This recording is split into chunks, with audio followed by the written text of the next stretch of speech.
Bryant. Yeah. What's going on? Hello, is it me you're looking for? No. I don't know what was going on. Great.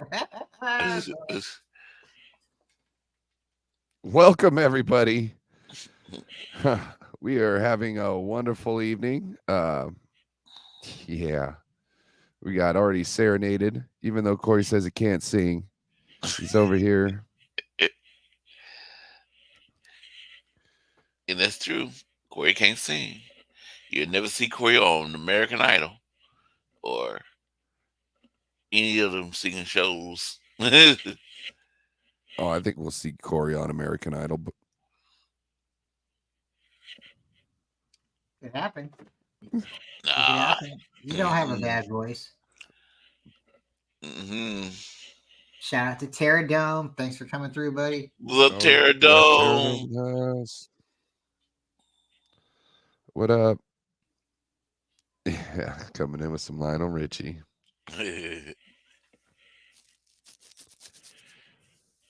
Wait. Can you do any Teddy Pendergrass? No. All right, guys. What's the best Super Bowl halftime show you've ever seen? I truly have to say, for my personal, it's got to be the Prince. The Prince halftime show. It was raining, and oh my gosh, like I don't know if there will ever be a better Super Bowl halftime show than that one. Yeah, Pterodome. Give me 1 second. Check your Twitter. We also have somebody else joining the chat.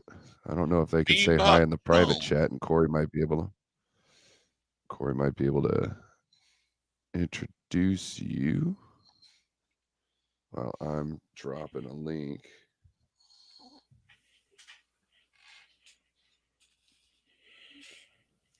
It's my brother, Bebop Jones, in the chat. Yeah. Oh.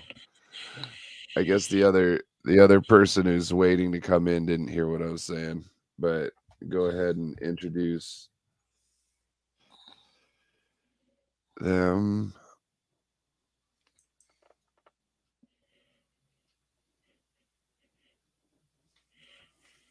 Oh, there's a thing. Okay. Oh. Coming in, my brother from Daly City, California. Yes. He's John J. The Dope Rhymer. Oh, he disappeared. Oh, we're having this issue. Hey, Corey, can you also introduce our next guest?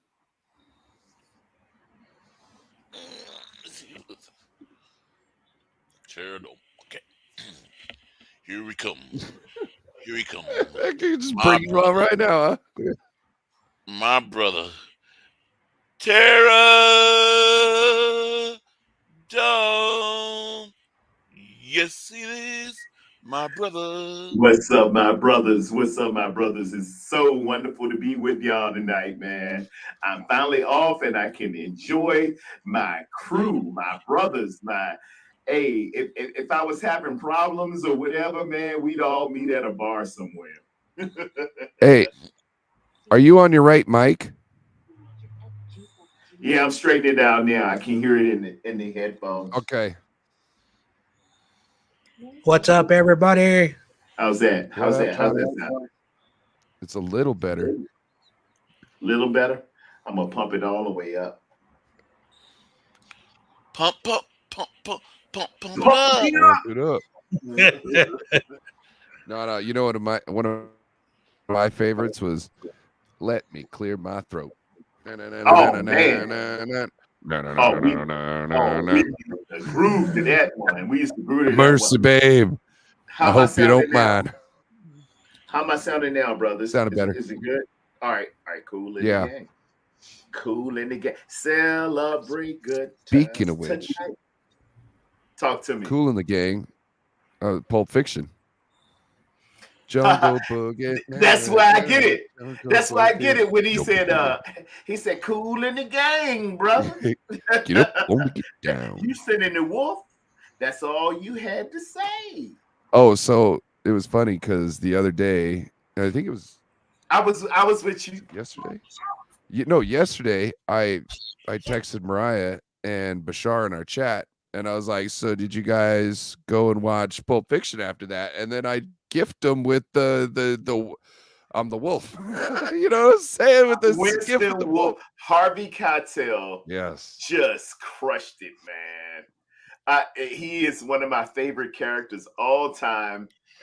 If y'all haven't seen Pulp Fiction, man, it's a lot of stuff going on. It cuts and breaks and goes to what's called foreshadowing and coming back and coming forward, and you got to pay attention. But man, Harvey Keitel plays Winston Wolf. You have a body minus a head in a vehicle. Show it to me. It's called the Bonnie situation. Yep. Quentin Tarantino did his thing, man. It is, to me, it's his masterpiece. It is his masterpiece. Man, I watched it the first time, and I'm like a lot of people, and just didn't really gravitate and understand how good it was. And I had a staff sergeant at PLDC, Primary Leadership Development course, named Sergeant Duvall, E6 Sergeant Duvall. He said, you need to go back and watch that whole movie again, man. Watch that whole movie again. And it is epic, man. Y'all watch Pulp Fiction, 1995. John Travolta, Uma Thurman. John Travolta's line, I shot Marv in the face. That was supposed to be. You shot Marvin in the face. It was supposed to be like I blew his head off. Yeah, man. And he's like, no, that's not as good as I accidentally shot him in the face. It sounds funny. He said, I don't know, man. Maybe the car hit a bump. The car ain't hit no damn bump.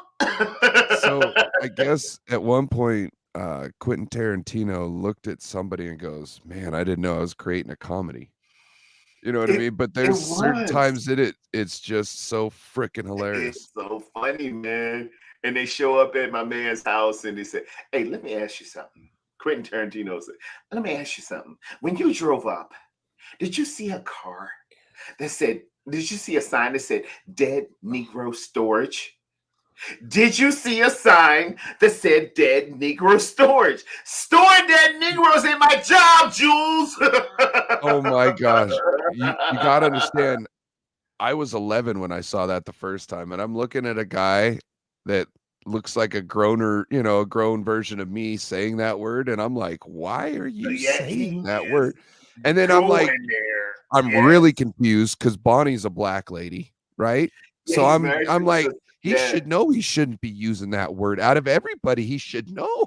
You know what I mean? Like, it is an epic movie, y'all. Please go and watch Pulp Fiction. Take your I know it's political correctness nowadays, but it was just so funny, man. Quentin Tarantino just did his thing. Harvey Keitel, Samuel Jackson, John Travolta, Uma Thurman. It's wonderful. Bruce Willis is on there as well, man. Yeah, and Tim Roth. Yeah, man. Trying to stab the girl to get her adrenaline back. Oh my goodness. What's his? Even Tim Roth's girlfriend, the lady who played Honey Bunny, she's like a famous actress, or like a very good, very good actress. Yeah. I can't remember her name right off. You'd have me going to IMDb. It was just everybody ensemble cast, man. It was just something to behold, man. Pulp Fiction was just like the music, the dancing, best soundtrack.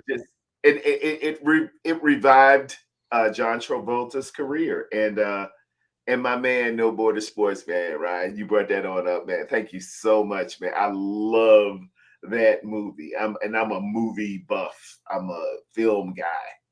Onophile, that's what they call it, the onophile. Yeah. We gotta switch it up though. And we gotta start talking some football. Yes, sir. We are here we got week 4 already started.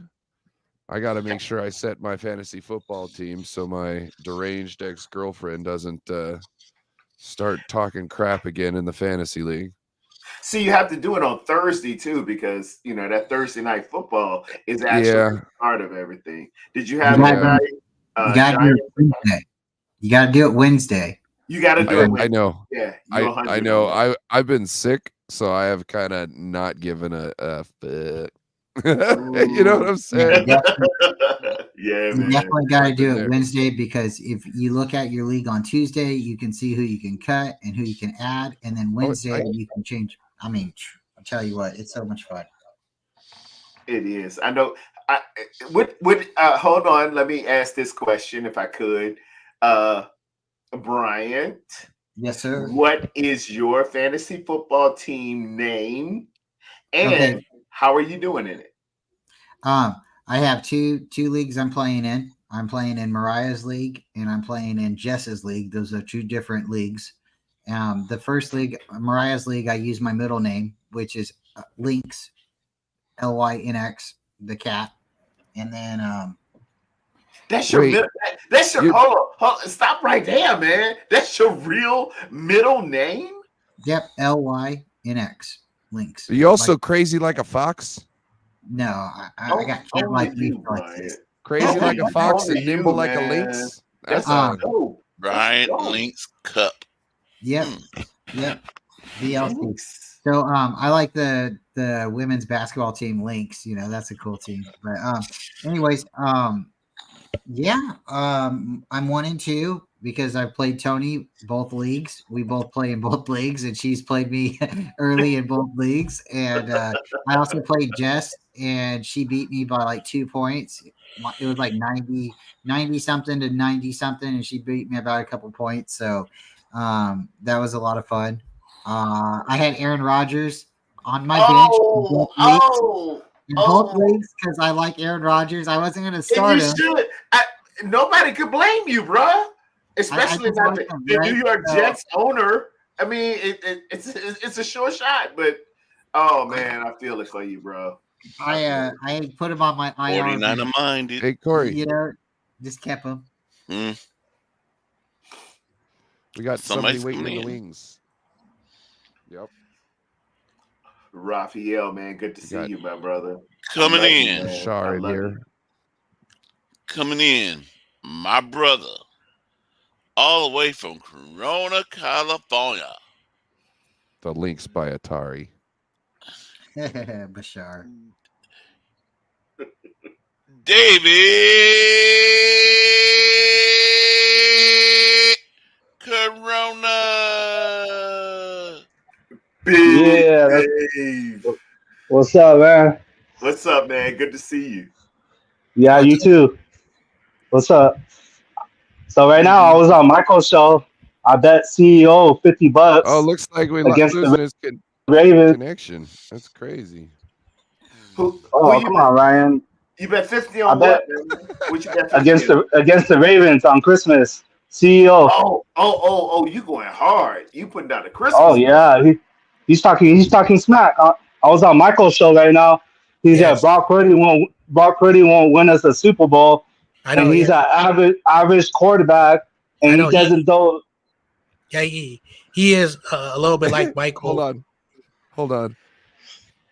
Now, David Corona, what happens if Geno Smith wins a Super Bowl in the next 3 years? Oh no! I get a tattoo on my ass. No. Oh, yeah. Okay.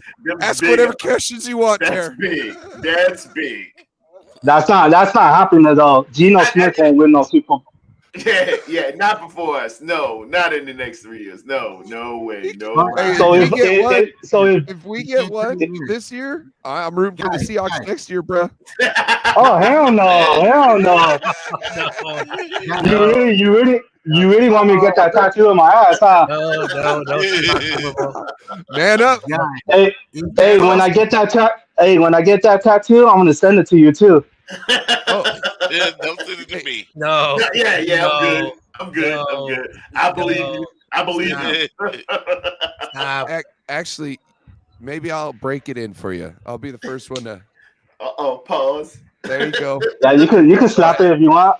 Yeah, Go ahead, of course, slap it. on the cheek. Oh wow. Did that in football all the time. Good game. All I gotta do is Oh, say goodness. good game. The You already after dark, started. ladies and gentlemen. The after dark. Pterodon. I want to talk to Pterodon. You think you think Geno Smith's gonna win a Super Bowl in 3 years? I don't think so. I think you made a good bet. I don't think it's gonna happen for But- Geno Smith. Yeah. Or wait, Pterodon. So if I win, I get a 49er custom jersey with my last name on it, number 13, the black one. That's what I get. That'd be Okay. sweet. Wait. Not Good official. Not we official. have to, but we have to, and it was by his choice, not official, because he's helping Beto out. His Beto choice, has not a jersey official. company. He decided that's one. The entire bet is Pterodon. What's Do up? you think if Geno Smith is on the Seahawks team in the next 3 years, he doesn't have to be the starter? Can the Seahawks win the Super Bowl in the next 3 years? Unless they I think they mess can. around and get something great. But go ahead what you said. So that's the bet. If Geno's on the team as a backup or a third stringer, if he's on the team and the Seahawks win the Super Bowl in the next 3 years, the bet was a Seahawk jersey. But David wanted to take it a step further and say he'd get it too. They never take it a step further, bro. Now wait. I always put it down for our Niners. You know what I mean? So you down, but you're gonna be way down. if you so wait, there's more, because we decided that he might be rushing to judgment here, and he might want to speak with his better half about this first. Make sure that Oh, I already did. Yes, Talk to you the know what wife. She said I have to get it on my wiener. Yeah, she said he should get it on his wiener Wow. because he's always making dumb ass. This is my wife right here. You guys want to talk to her? I want to talk to you. Leave your wife alone. Hello, Miss You Corona. pester her too much. How you doing? God bless you. He also has a bet that he's gonna lose because he says that the Bulls are gonna win a title before the Lakers. Oh yeah. You definitely losing that. You know I'm a Laker man. Well, if it does that, just tell him to put a tattoo in his mirror, okay? I said, say it You again. need the Miss tattoo. Corona. You need to put a tattoo on his mirror to lose the bet. Oh man. Man, that is a hard Yeah. bet, bro. His audio sounds like rap right now. What? And then you The got to audio get a sounded tattoo like rap. removal guy on the hook, and oh man, Oh, no, that'll be there for life. I wouldn't keep it for life. I'd go and get Nope. the tattoo removal guy. No, that shit even hurts more. Yeah, it does. Also, Michael wanted me to tell you that the Bulls are gonna win a title before the Lakers. No, I already talked to him about that. Man, you know how I roll on that, man. I'm a Laker. I've been a Laker since Magic Johnson was wearing the Grape Smugglers way back in the day. I am a Laker. My grandma Oh loved yeah, those you said John Jay. He likes those damn Warriors. They choke. My grandma for years complained about the length of the shorts when they started to get longer. She thought it was the worst thing ever. I bet she did. She hated, I'm telling you, bro. Yes. I was like, Grandma, those are the best things to happen to basketball. You want your stuff fall. Yeah, Grandma. So all through. who you guys think Grandma if was meat Geno? gazing. So if Geno Smith doesn't play, who do you think is gonna be the next quarterback for the Seahawks? See, you don't know if they might pull Lock off in.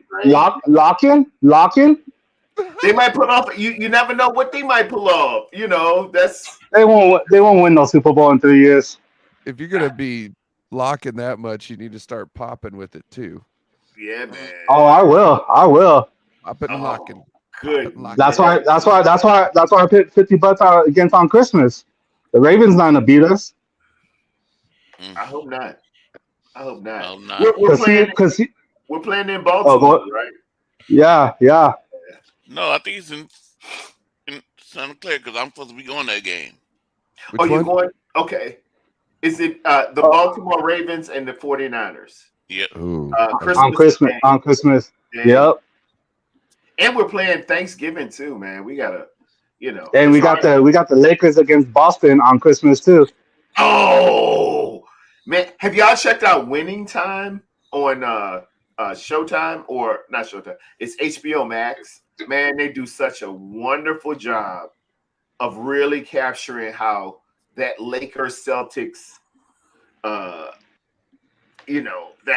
visceral rivalry really jumped off, man. They got some wonderful actors. Norm Nixon's son is playing Norm Nixon. The young man that's playing Magic Johnson looks so much like him. I think his name is Isaiah Quinn.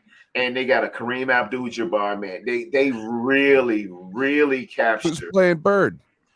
I don't know, but he is wonderful, man. He looks like Bird. He acts like Bird. And, it's just really wonderfully done, man. Y'all check it out, man. It's hard to be the man like Bird was. Holy shit. That guy was cut from a different cloth. He was different. Hey, Terry, who's your baseball team? I grew up watching the Atlanta Braves. That's all you could get in Richmond. My dad likes the beautiful birds, he called them, the Baltimore Orioles. So I like both of them, and Orioles did really good this year. Yeah, they had a lot of good second, third years. It could come down to an Orioles Braves, and I would absolutely love it, man. I am crazy about both teams. That's all they Right now, the Dodgers don't got like all the top players, like all pitchers. We got all these young guys. So I guess who we playing tonight? 2-0 Dodgers already against those San Francisco Giants. Oh, that's a big one, man. That's a rivalry. It gets real heated when you talk in San Francisco. Yeah, but I just want to put it in because John Jay's in here. Who John Jay like? John Jay like them Dodgers? No, I'm all Bay Area. I love. He likes the Niners. Giants. I love the Golden State Warriors. Of course, the 49ers are the local team. Got you. Yep. Got you. And they're losing right now. Too. Well, yeah, you don't have to remind me. We're already out of the playoffs. But what inning is it, Dave? Ryan. Oh, Dave's gone. Yeah, his connection is. I don't think he picked up any of the clues. Did anybody else think he picked up any of the clues? Nah, man. You know how Dave is. After a while, it's just how a guy is. What is going on with my computer today? That's what I'll put it down. Yeah, man, that's my dude. Corona, he got his own beer. Hey, shout out East. And I got my own shit. Look at this. Yes, love you, Jess. Raphael's in the chat. Steve-O. What's up, Jess? What's up, Jess? Okay. She's the queen of the Niners. And of course, 49er minded. You've been blinded. Looking for a sound like this, you can't find it. My man Bashar, man, love you, man. Yeah, Bashar, you want to hop on in? Come on, Bashar. Oh, give Bashar. Give Bashar. Man, get everybody. Bashar. Man. Jess, you want to come in? And everybody on and everybody that's on the chat, man, y'all been so good to me and so gracious to me, man. Y'all just incredible. Brian, the great Brian Culp, man, Lockdown Davis, man, Ryan, man, John Jay, all y'all, man, y'all just been so incredible to me. When you get a little older and you get a little closer to death, you realize, man, give people their flowers. Y'all are wonderful, wonderful, great, enormous people. I can't wait to party with y'all February 11th. It'll be the day after my birthday when we get this Super Bowl, man. We're going to have communion. Amen. Glory to God. Do this in remembrance of me. Y'all going to see Terradome at a little stretching of the term when just all you have to do is say, drink as I drink, eat as I eat, do this in remembrance of me, and we're going to have a really, really good time. Remember Robin Hood Men in Tights? He's like, we got lots of things to bless here. We bless the trees. We could bless the because it's like blessing wine. So like CEO said, God damn it, David. Sorry. You talking a lot, man. You don't get rid of the Okay, so you wait for somebody to actually stop, This is his stream. He can talk as much and as he then you wants. talk. It is Or if you listen to them, you will know when their story's about to be over because the story comes to a end. Oh, okay. Dave's the director. Also, Yeah. this is Work his with him, stream. Dave. Work with him. So he can talk the Work full with him, 2 hours Ryan. when he Work with wants him. to. Work with him. Work with him. You're like James Cameron in Titanic. Put your hand up from now on.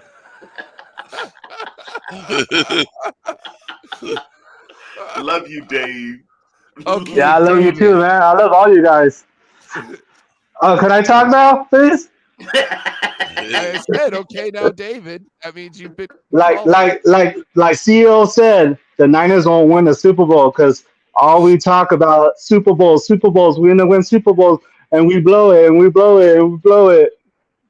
I told him not this year. Oh, Also, he's a hater. He doesn't. So like the because Niners. I know he's a hater. who says this? All right, go ahead. CEO, A Who friend of says Baltimore? YTC.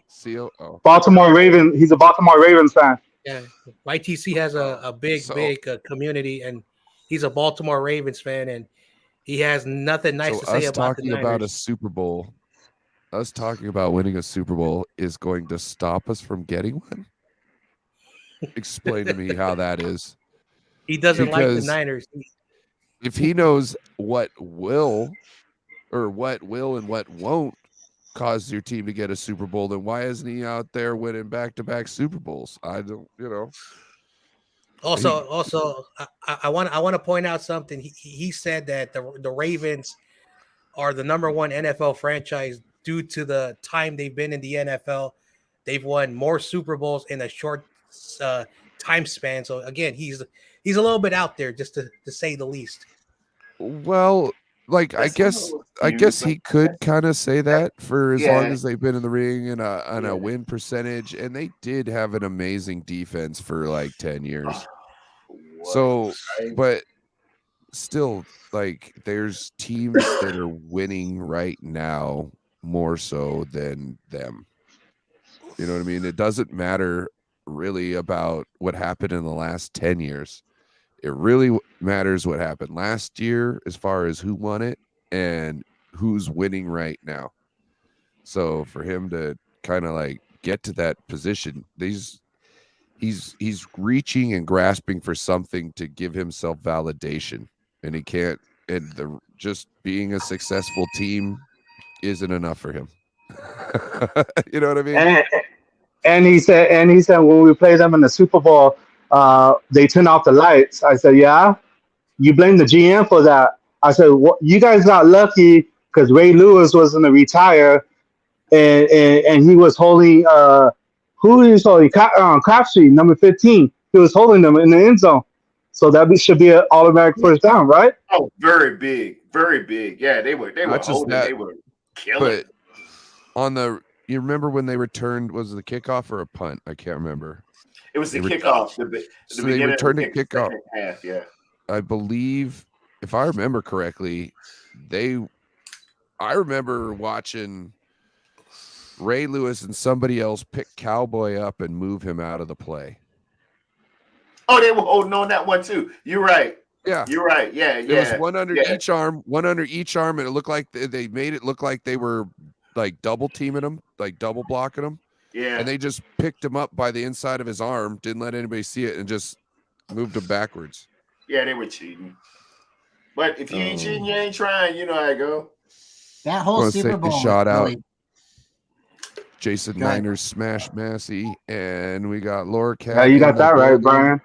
Laura Cat. Laura Cat. Love you, Laura. What were That you whole saying, Super- Brian?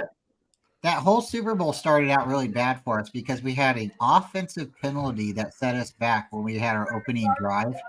And then we had a punt.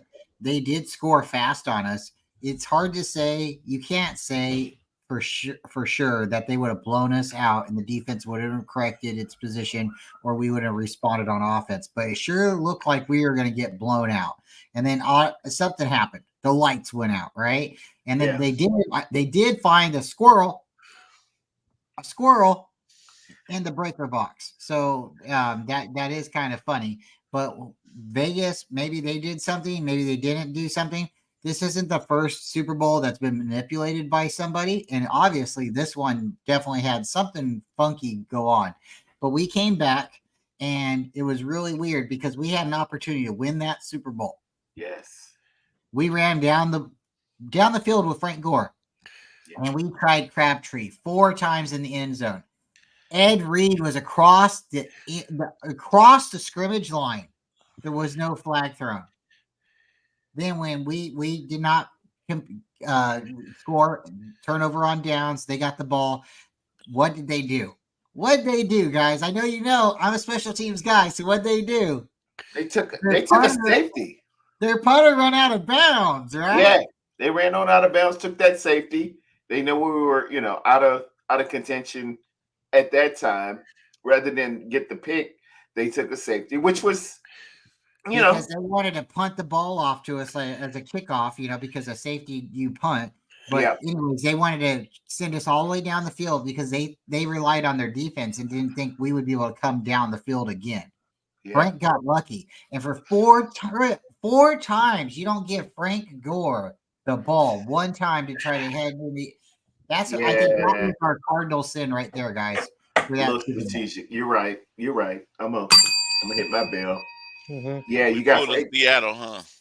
Yeah, we were the first Seattle, but they were the most memorable. Seattle tried to top us. That's why they threw the ball instead of run the ball right there in that situation. They tried to top us. And I don't know if it was Russell Wilson thinking he could do it or Pete Carroll thinking, but somebody said, hey, because why not? Just give it to beast mode. Yeah, man. Yeah. I have a theory on that. What's up? Talk to you. Why they didn't give it to beast mode? Because beast mode, if he did it, if he had scored a touchdown, he'd have been like probably MVP or the talk, and he don't talk to the news reporters.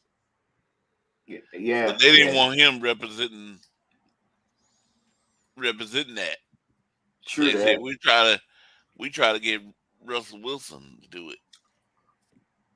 And Russell, he's more ingratiating than Beast Mode, definitely. Anytime you have a press conference and you say, I'm only here so I won't get fined, they don't, they ain't really feeling Beast Mode, man. But it was, man, that was a rough Super Bowl. My cousin was on that team, and they messed up early in the week. They activated Simon versus him, and Simon got his lunch ate by Julian Edelman.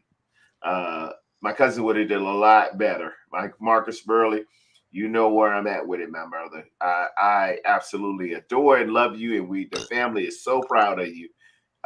We know you would have locked some stuff down.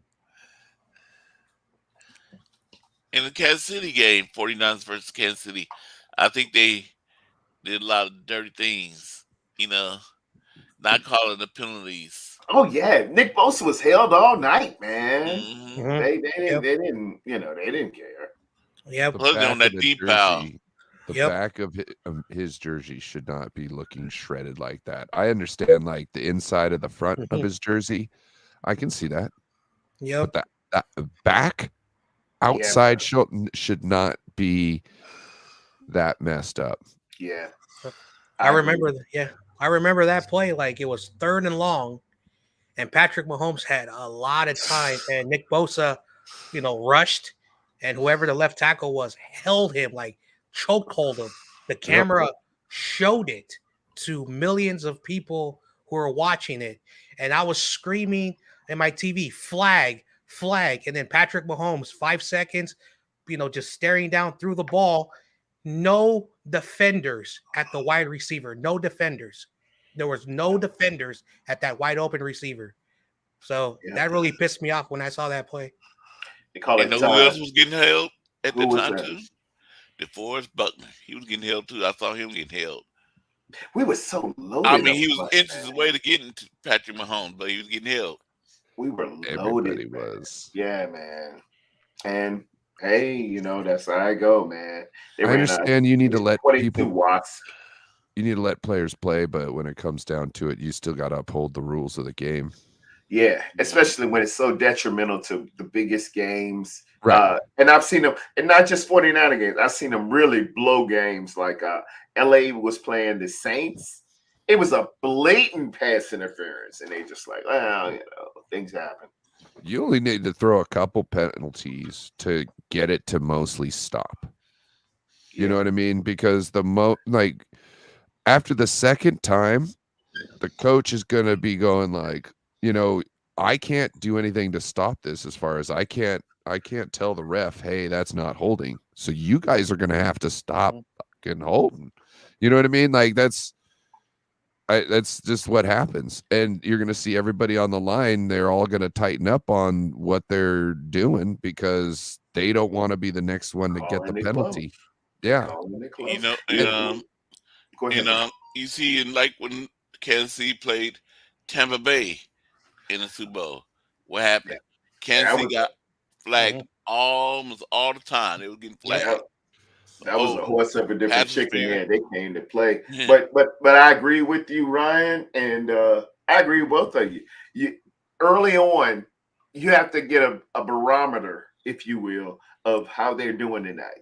Are they going to let us play, or are they calling it close? And then you will bring them over to the sidelines and say, all right, brother, hey, they're calling it close tonight. We gotta look at how we're doing things. Or, hey, guys, they're letting us play. Let's get physical. Let's get physical early in the down. Let's make sure that we got our things locked on in the back half because we can get a little loose tonight. Yep. But if you go, you're calling it all through 3 periods, and you're like, yeah, we'll let that go. And then all of a sudden, you clamp down in the fourth quarter and say, we're calling everything. Hey, right. That's not how it's supposed to be. Y'all know how it works. So you need to be consistent. I want to answer first down to the last down. That's it. I want to answer Laura Cat's question. She says, at John J, off topic, John, but Gabe Kapler is Dunzo. Dios Kapler. Yeah, I'm glad he's gone. I wasn't a big fan of him. And during his time with the Giants, he was more concerned about current events than baseball. Bye, Jess. Take it easy. Bye, Jess. We love you, Jess. Bye, Jess. So Kapler's the manager? No, yeah, he's gone. I'm glad. Okay. Yeah. What does it matter? Well, as a manager, of the Giants? Yeah. I thought she was saying the A's, and I was like, what does it matter? The A's are moving out of town anyways. Where the A's are going to Vegas? Nasty Twitter video. That's what the speculation is. But there was a nasty Twitter video last night of how the evacuation was of the Giants game. And I believe we were playing the Dodgers last night, if I'm correct. I might be mistaken, but they lost. And before the game was over, there was just like everybody emptying out of the stadium. I'm not one of those people that like to leave early. I do think of traffic and stuff like that, but I like to, if we're winning, we're winning. If we're losing, we're losing. I kind of feel like, well, I paid for the ticket. The show's not over. Why am I leaving? So that's. I never got that either. You know what I mean? Like, so I like to stay there till the end. Are you leaving right before the end of the concert? You know what I mean? You're not catching the last couple songs because you want to beat the traffic? Genius. They might play a couple more songs. It might go into overtime. Yeah, exactly. Especially if it's a group or a singer that you really, really like. And you don't know what you might get, man. We went. My most recent concert was Mary J. Blige, who I absolutely adore. And at the end, man, they hit this confetti, and it's like you won the Super Bowl. I put it online, man, and my wife. It was for my wife's birthday exactly a year ago, and it was just awesome, man.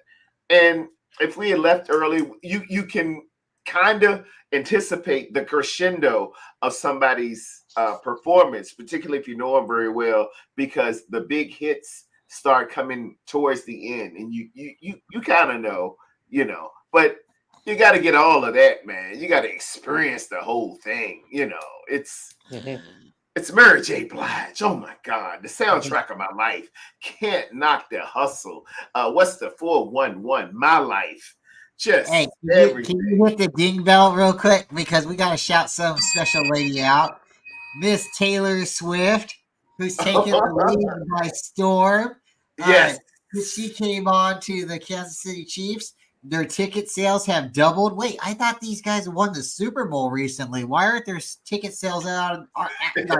Right? But you need Taylor Swift to come in and steal the hearts of all these, I don't know, dads who want to take their daughters to the game now or something. They I don't know, right? They're no longer the Chiefs. They're the Swifties. Can you hit the bell one more time? One more time. I heard there was 400%. one Swiftie. I heard there was one. Go ahead. 400% of the jersey sales. Travis Kelce's jersey sales went 400% up. So shout out to the Taylor Swift effects again. Ryan, go ahead. What was I saying? The Swiftie effect. Oh, there's a Swiftie that was talking about his fight in training camp and saying that he could beat up Swiftie. I don't know if this is a good thing. And I'm like, first thing, this is just training camp. This is man's egos in the heat. Okay. Oh, yeah.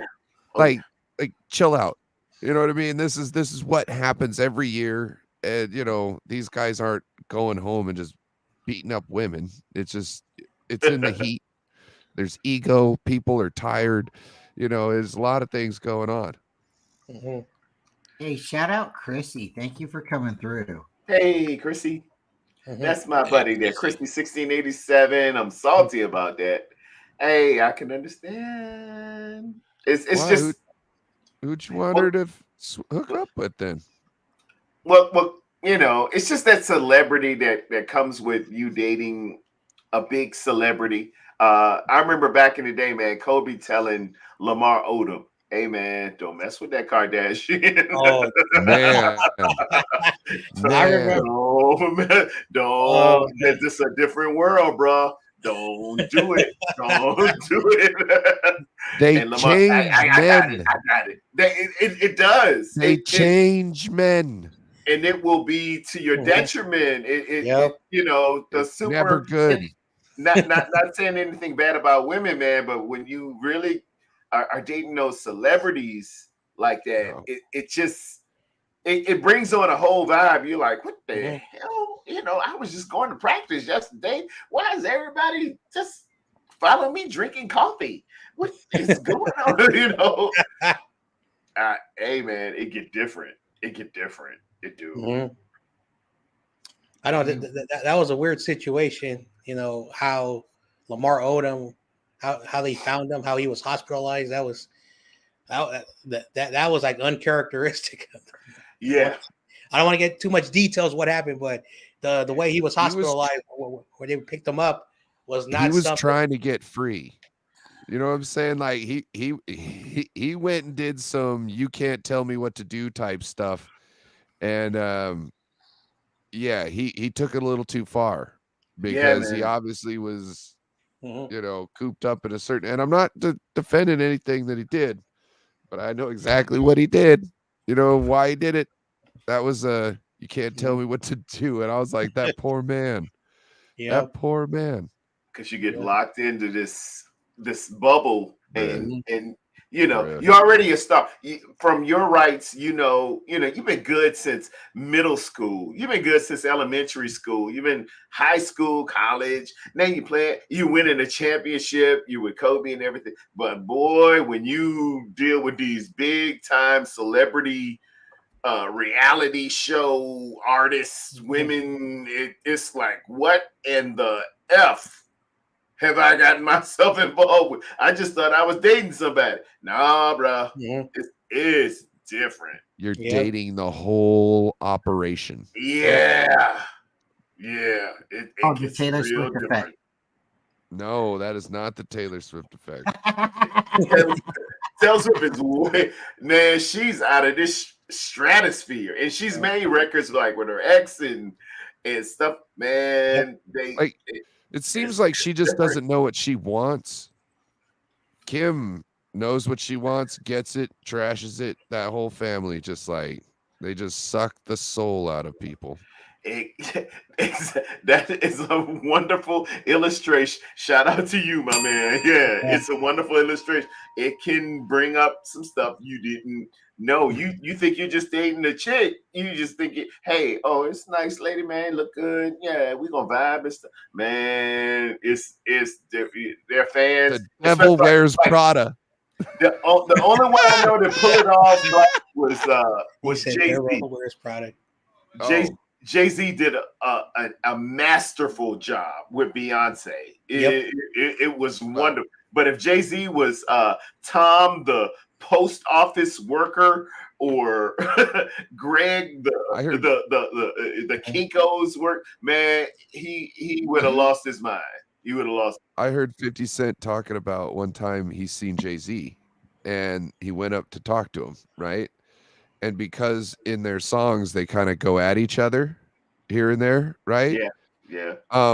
Beyonce seen them talking, is like, what a whoop whoop, and like hops over something, and then he says it was like one of the videos with the the step when she doing that step and the feet go and and she looks up and she's all whoop-de whoop whoop-de whoop whoop whoop whoop, and like 50 Cent, he's you step to him and he's gonna make you pay, right? And he's like, man, I can't do anything. That's Beyonce. Yeah, that's Beyonce. 50 Cent, a man who's gotten shot 9 times and dealt with some of the most arduous criminals in Queens, New York, looks and says, I better, that's Beyonce. It's a no-win situation. Man, let me back off. No-win. Even if he's right, he's wrong. That's Beyonce. Yeah, that's you know what I Beyonce, mean? man. No matter if it's a word, anything, it doesn't matter. And Jay-Z gave him a smirk, like, yeah, dog, I got me one. It was go ahead, Dad. You know what I'm saying? Like, yeah, she's fine. Everybody wants her, and she's about ready to fight you. Yeah, and we cool. We don't, man. I came to say hi. Like, hey, congratulations on the last album, man. That's all I want. Hey, Miss Beyonce, it's cool. It's different. It's different. True. Yep. Oh, that was hilarious. Yeah, like basically, like any celebrity, like they don't have a stable relationship. Like they're sometimes they get married 4 or 5 times. It's like very crazy. So it's hard to be like super famous. You have a big following. I'll be back. I can't hear you guys. So Johnny Depp. That was weird. Like we got King Mufasa in the house. It's King Mufasa. Also, Jason, if you want the link, let me know. Shout out. He's from San Francisco in the Tenderloin. He lives out there in that tough area. So shout out to him. Word up. Yeah, that's a tough area right now in the city. So yeah, Beyonce. He says Beyonce wears the pants. In some instances, she does, bro. Yeah. Well, especially you have to check it after all that stuff that went down in Paris. You have to check it. Yeah, and you're wrong. I don't know if you listened to 444. But that album, but he explained everything. That's why Solange was trying to smack him in the man. You got your sister, arguably the greatest rapper ever, particularly off the dome, Tupac. You out there fighting her sister, or her sister's fighting you on an elevator, and you bet not hit her back. Yeah, It's a different life. Yep. Yeah. It's a different life. That's what I said. Arguably, some people. I'm a Rakim guy. I am, but my buddy I gotta give him his respect. My buddy Chris was in a punk band, and then he turned into a rap. It was in a rap group, and he was a club promoter. He promoted shows, all this type of stuff. He said one of his top 3 performances he's ever been to was he saw Rakim in a bar There was 20 people there. There was no sound machine, no nothing. He did it all a cappella. He said that was one of the coolest things he's ever seen. And when I heard that, I was like, that Rakim is probably the only guy who could do that and pull it off.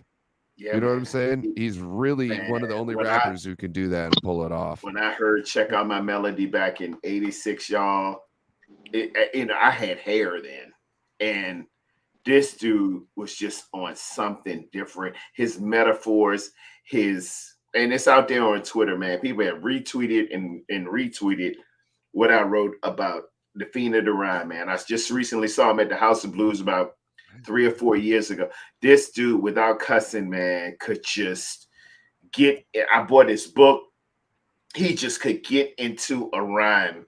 He just could get into this place. When you say, I start to think and then I sink into the paper like I was ink. When I'm writing, I'm trapped in between the lines. I escape when I finish the rhyme. I got soul. It just, and I was a rapper coming up. When I saw him, that disqualifier where they said, leave this to the professionals. Oh yeah, he's a professional. Let me go play football.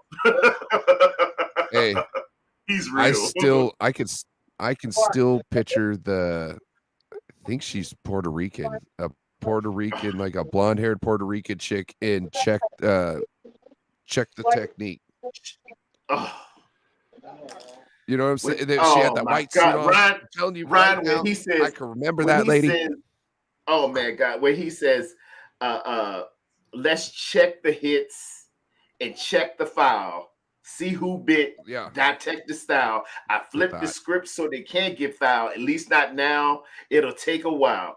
I'm like, what the heck is this dude on? This dude. And John this B. dude is different. Why is Eric B always just like pointing at the page? That's all he needed to do.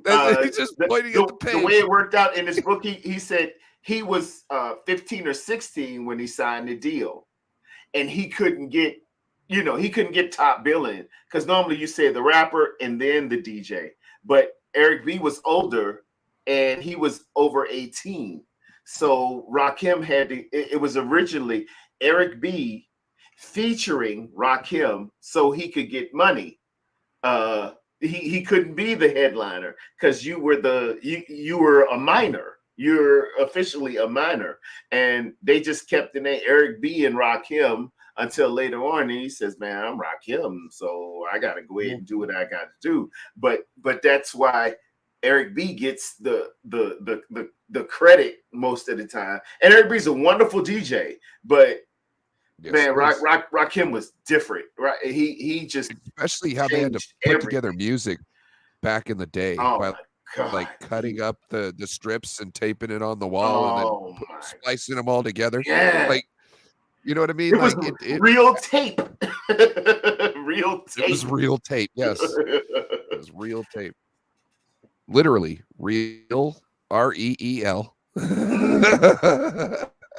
It was a real tape. Yeah. Mm-hmm. Yep. But they arrested the guy today involved with Tupac's murder. Yes, sir. And that's really, really big news for me. I'm a hip hop fan. Initially, it was Orlando Brown who was alleged the one who actually shot him. But if you go back and look at unsolved murders or unsolved mysteries, NBC did a wonderful job. It was a 3-night miniseries about it, starring Bokeem Woodbine was in there as a detective and everything. They mentioned Keefe D, and that's who they arrested today.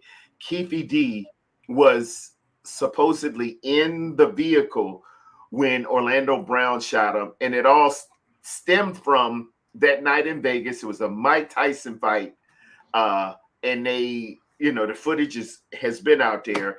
They stopped a guy in the MGM Grand Ballroom, and he was reportedly a blood or no, he was reportedly a Crip. He was a Crip. And they came back at Tupac and Suge that night. And Keefe D, he had willing knowledge of it. And they mentioned him very much in that Unsolved Mystery. And I've watched everything Tupac and Biggie for a long time. And I'm like, well, why y'all ain't doing it? You know, you're making movies and everything from it, but you're not, you know, doing anything necessarily. Today, they made the arrest of Keefe D.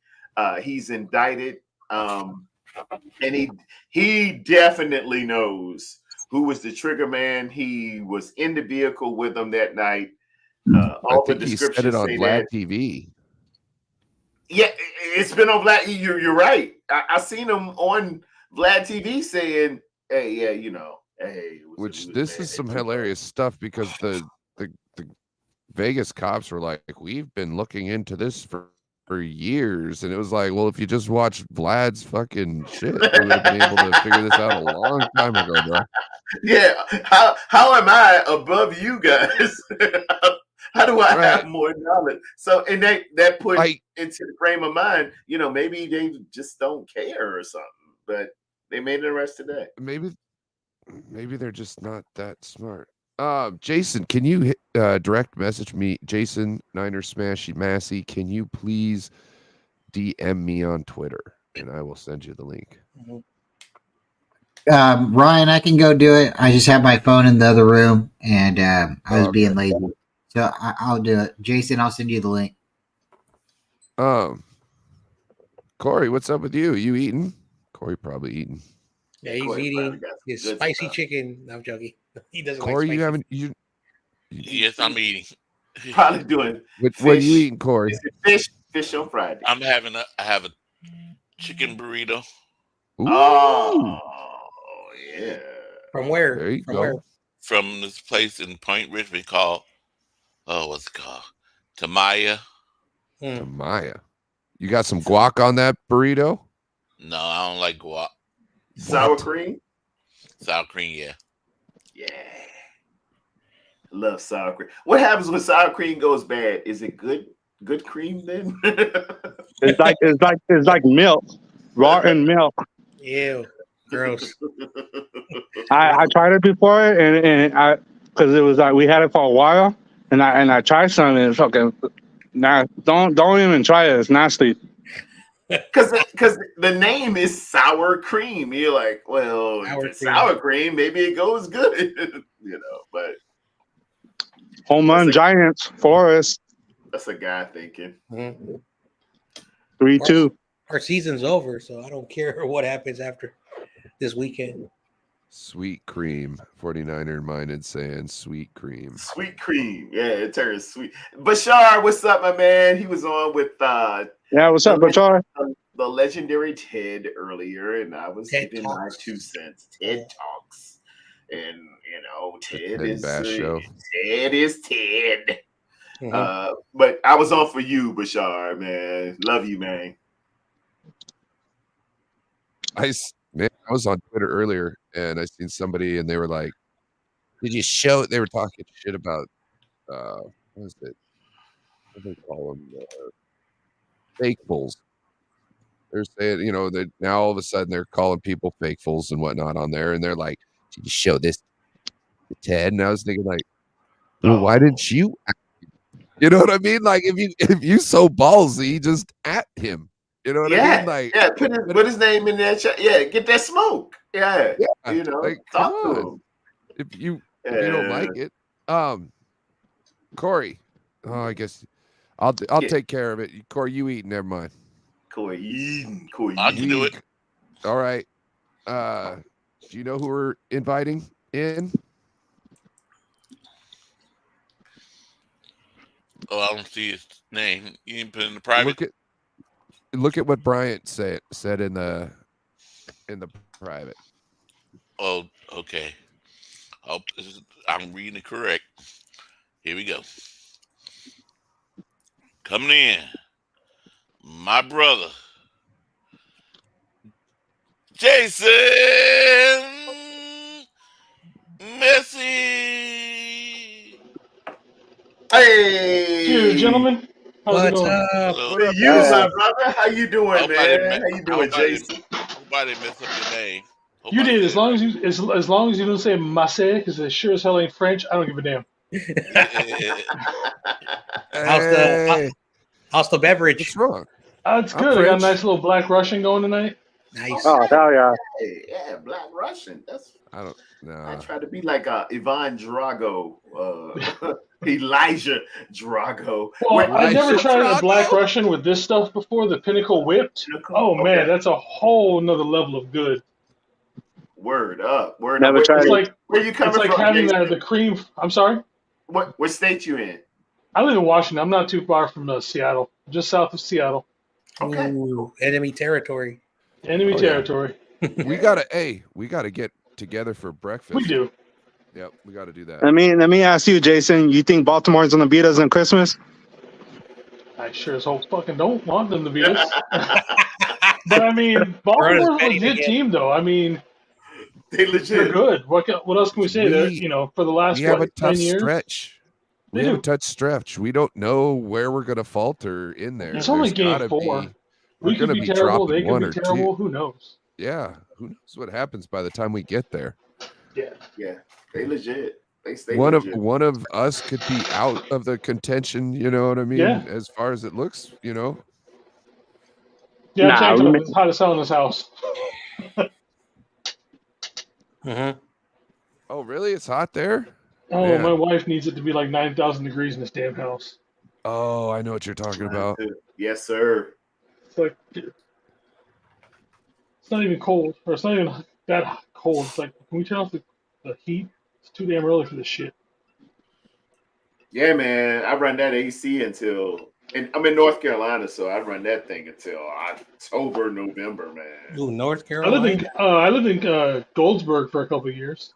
Okay, cool. Seymour anyway. Johnson Air Force Base. I think it's Yes, closed down now, sir. though.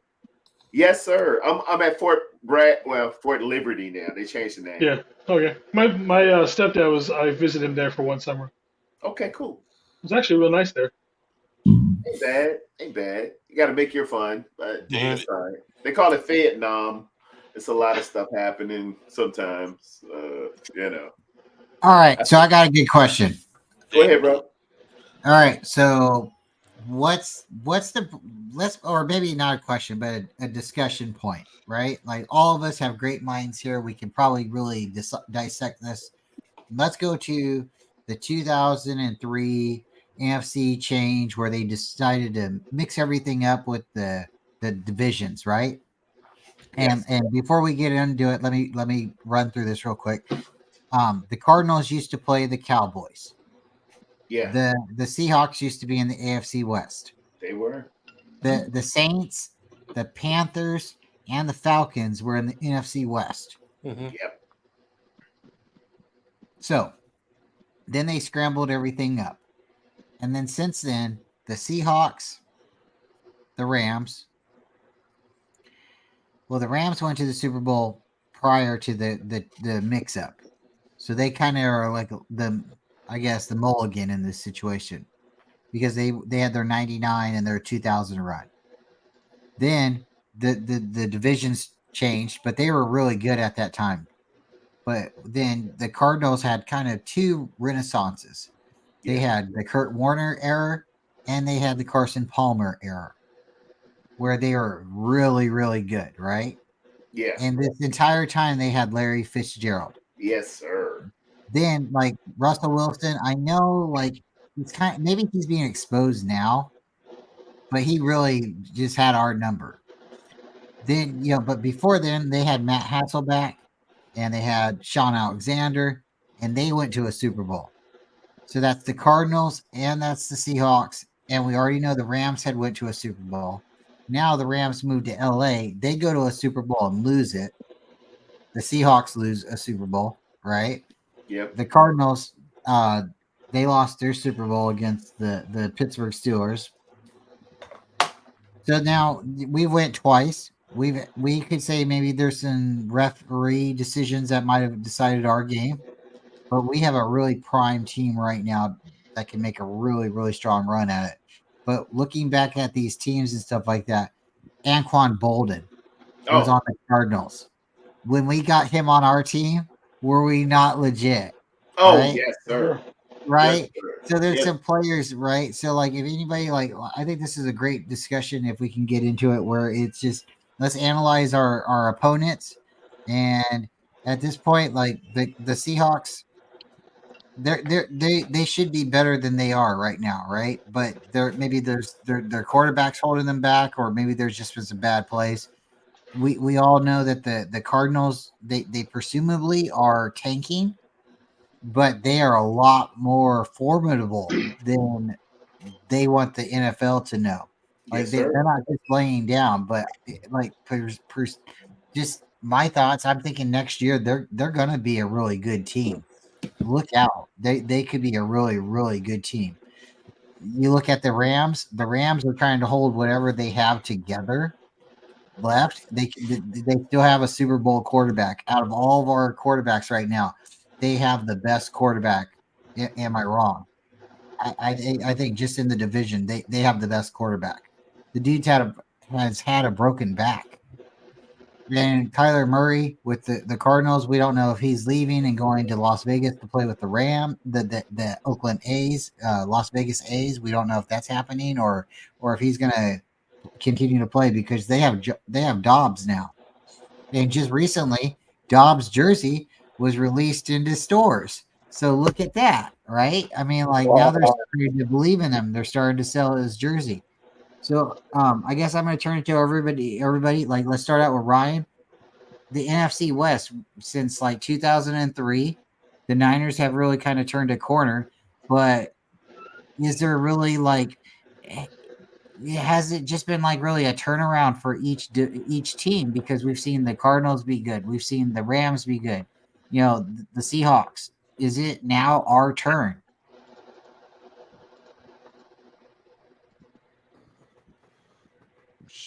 Well, it's been our turn for the last couple years, I would say.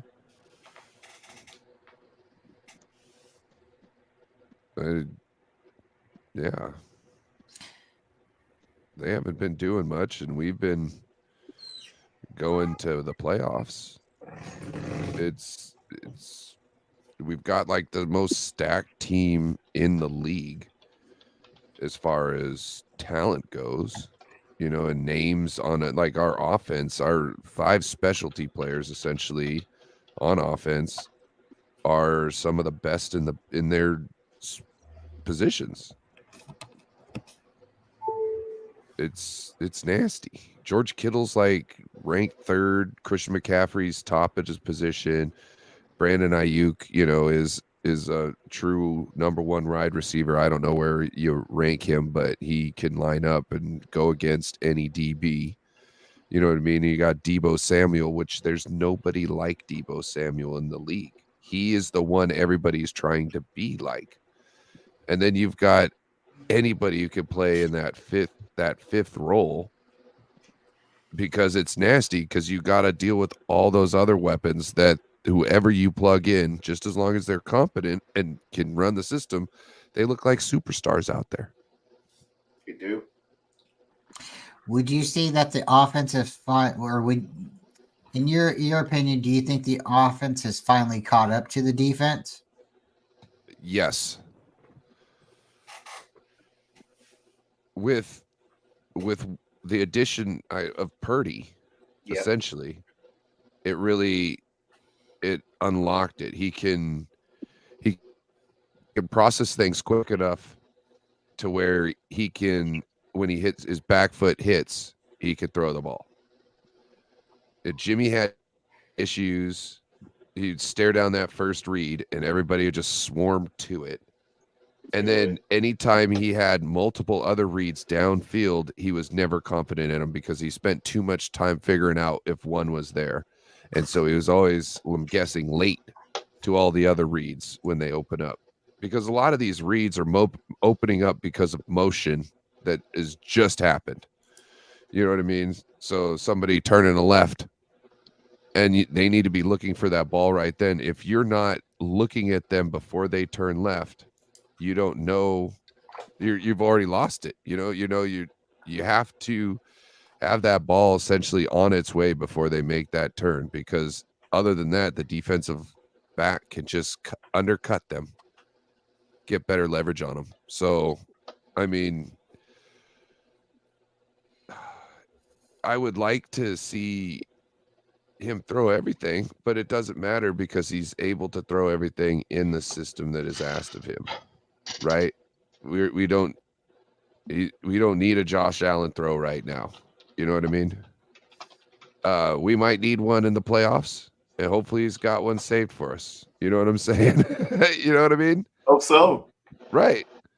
But yeah, I would say that's the turning point on the offense because we've had these weapons for a while and couldn't generate offense like we do now. I like that. So I was going to ask this to David Corona, but Jason, I want to ask it to you. Do you see Ronnie Bell getting more playing time, or do you think they bring Ray Ray in a little bit more, or is Ronnie Bell really, when you heard that ring, is that the sound that we want to hear? I think he definitely gets more playtime this week, especially if Jennings is hurt. And from what I can tell so far, he's leaning towards he's going to be out. It's his time. Has anyone else listened to Kyle's presser with how much praise he gave to Ronnie? Kyle hardly ever praises rookies, let alone rookie wide receivers, that much. So I think if Jennings is going to be out, this is going to be Ronnie Bell's time to take that third position. Maybe not permanently, because I think, towards the end of the year, not a diss towards Juwan Jennings, because there's a reason why we call him 3rd and 1. I mean, he is the man on third down. So I don't think he can necessarily take that position maybe this year, but I can definitely see him maybe more towards splitting that role 50-50, especially with the next couple of weeks. He gets to show up if Jennings is going to be hurt with less playing time. There might be a thing with matchups too. Yes. Where they favor Jennings versus, one matchup because maybe the guy who'll be covering him isn't necessarily as something. And, Jennings will be able to take advantage of that when Ronnie Bell is, shot out of a light cannon sometimes. And that might do better against other matchups. So without really hands of air, can we all kind of vote or just say I think Ronnie Bell kind of has overtaken Ray Ray. I think he's the next. He's the fourth option. If Juwan's healthy, then Ray Ray is probably number 5 at this point. I think Ronnie Bell's the one who's coming in, and at this point, I'm hearing different. Debo might be out this week. They might hold Ayuk out another week. So this could be a really good and Juwan might be hurt too. So this could be a really good time to see our other 3 wide receivers come in, and Ray would be there. Ronnie Bell would be there, and what's his name? 84. I'm trying to think of his name. Can't think of his name right now. Danny Gray. No, Danny Gray is number 6. So it would 84 is Conley. Conley, thank you so much. I think Conley comes in as our third wide receiver if Debo's hurt and it's his ribs and supposedly his knee as well. Hold him out. Let's hold him out. Let's hold BA out, and BA's day to day, as I heard. So is Debo, but hold him out until the Dallas Cowboy game. I'm not underestimating the Cardinals, but we have so many other playmakers that we can really just, let's see if this is their game. Carradome, what's your thoughts on the whole, the usage of the running backs? We just changed up this last game, and we had, CMC splitting with Mitchell, and now Mitchell's hurt. Go figure. Yeah, he fell down and hurt himself. And then about the Debo injury, I swear I heard someone ask Kyle about Debo's knee, and they said, well, is it a bruise or a tear? And he goes, I don't know.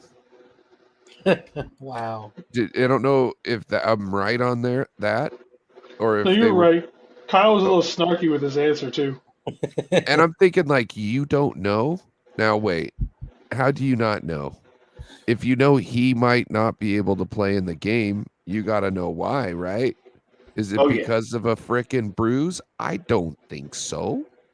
It's You know I what I don't mean? want to say. I don't want to say, and I don't have Yeah. to say right now. So I'll say Yes. I don't know yet right now. What is Yes. it? What is it? I don't know. It's a policy. It's strategic. It's being a general and not The knee showing. injury.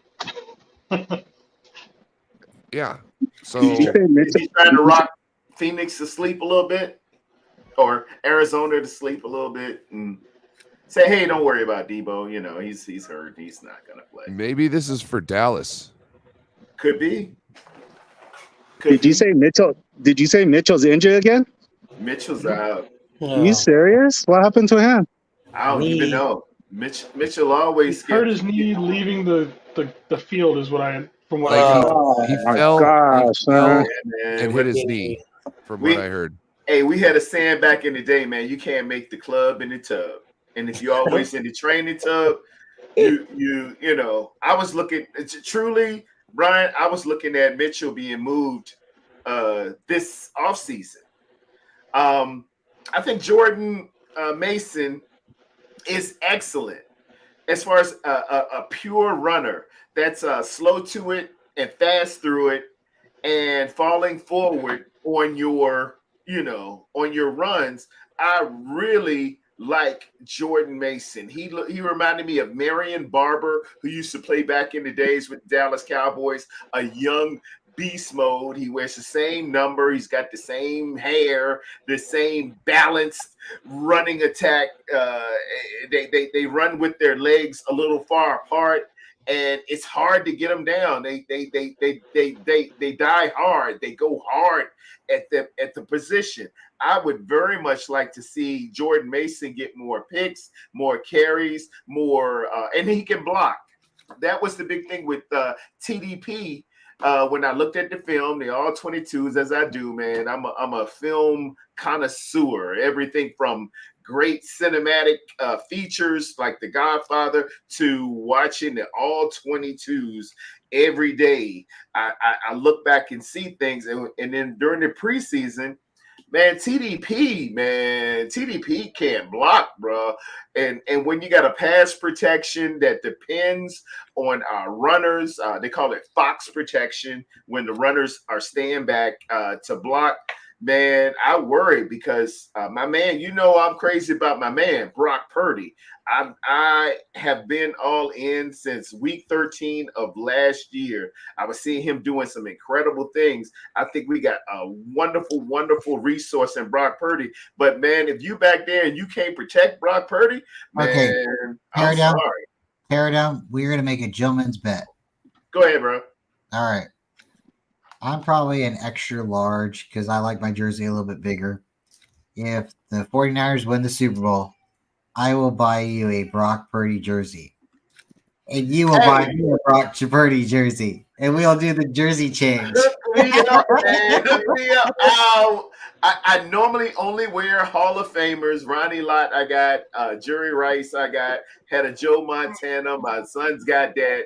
I just like Hall of Famers because when you buy when you buy current players, they could get traded. They, in this current NFL, it used to be you stuck with your team throughout your career, but they done changed it up. But I will rock that, Brock. You buy me that. I'm pretty sure you could get an Eric Armstead. Yeah, Sure, so you're safe with that. So my deal with you would be is that He'll retire a Niner. Push his contract back so if much. we win the Super Bowl, like I thought it'd be cool if we both buy each other a jersey, but I will buy you a jersey if we win the Super Bowl, a Brock Purdy jersey. Your size. Please do. I'm a rock guy. I'm all in. Yes, sir. But don't do anything crazy yet, right? He hasn't won the Super Bowl. But okay, so David, you're gonna get a tattoo. Somebody wants to get a tattoo. Yes, sir. I have a good question for you. Who's gonna get more receptions? What tattoo? Who's gonna get more receptions in this game? Is it gonna be George Kittle or is it gonna be Juice? George Kittle. I say Kittle. Yeah. Okay. It'll be juice. What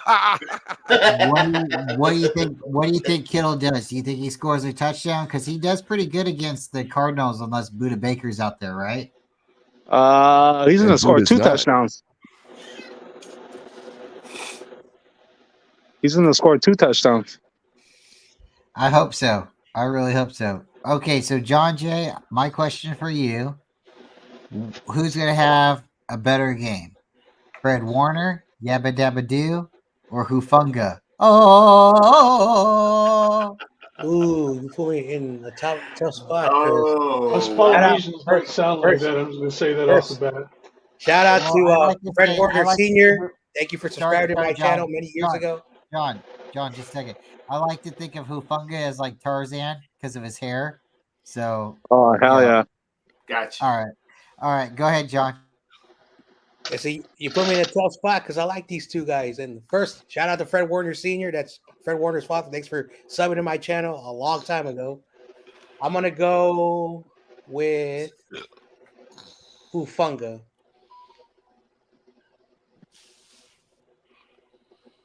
So you're shouting out Fred Warner's father, and then you're going with And then somebody go who's with not Right? retired. That's a political move, Ryan. He's covering all the bases.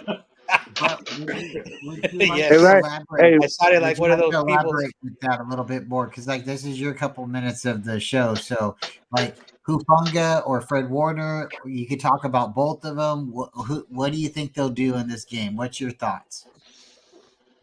Let's see.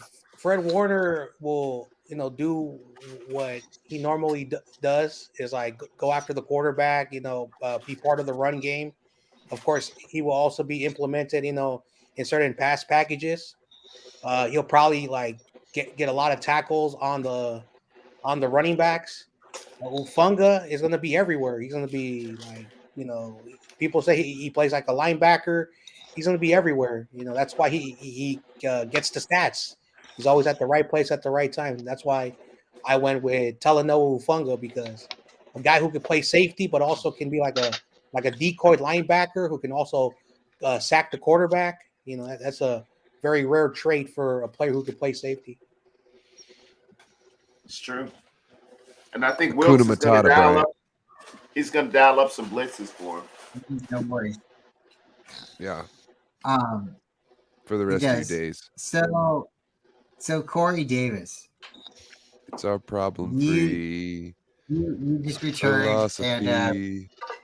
we're looking at Mitchell being hurt. So is this Jordan Mason's day to shine?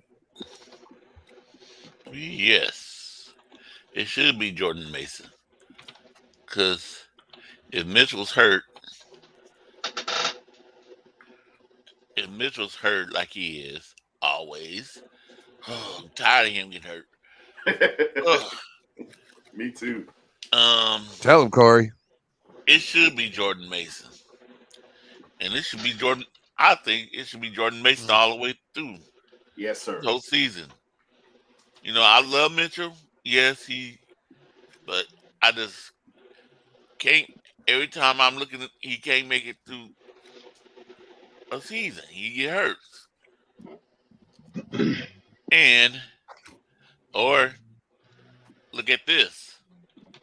How Kyle Shanahan is. He probably gonna run the mess out of CMC. Probably not give Mason a chance, but he should.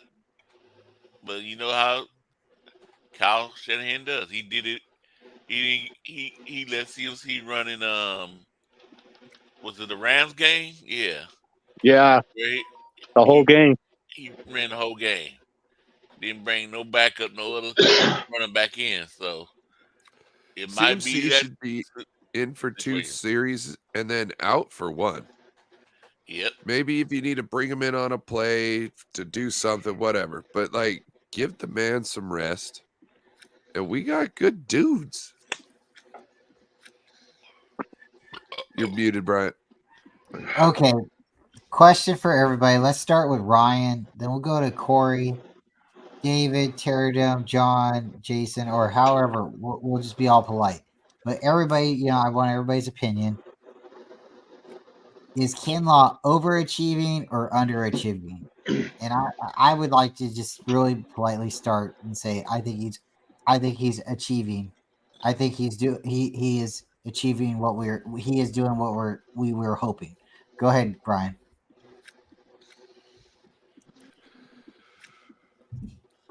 Brian's are just trying to be Ryan. I Be Ryan. That's good. yeah, they're trying to be Ryan. You know what I mean? Yeah. Kinlaw, yeah, he's achieving. Is it really everything I've looked for, wanted from him? No, but it's close, and I'm not going to sit here and gripe over it. You know what I mean? It's a lot more. He looks consistent enough to be a rotational player, and I'm happy with that. You know what I mean? Yeah. He can go out there, play his snaps just like everybody else, and nobody seems. It's like we don't have to worry that he's out there, and I'm okay with that. And hopefully, halfway through the year, he can start really figuring stuff out and using it to get better, even better. So I'll be watching. Yeah, I agree with Ryan. I agree with No Border Sports. He is cheap. He's doing better than I thought. I mean, better than Expected. expected.